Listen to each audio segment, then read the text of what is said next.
Darating ang panahon na mawawala tayo sa mundong ito.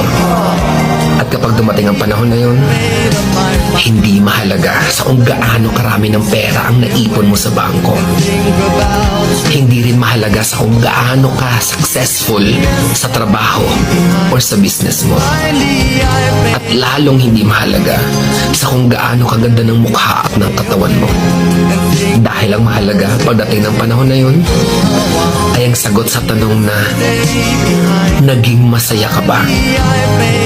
Nagawa mo ba ang kagustuhan ng puso mo kahit pag-gaano ka malito sa mata ng mundo? Dahil sa huli naman, ikaw naman magdadala ng mga memories na yon sa libingan mo. Hindi naman ang mga tao sa paligid mo. So make sure na bago pa dumating ang panahon na aalis na tayo sa mundo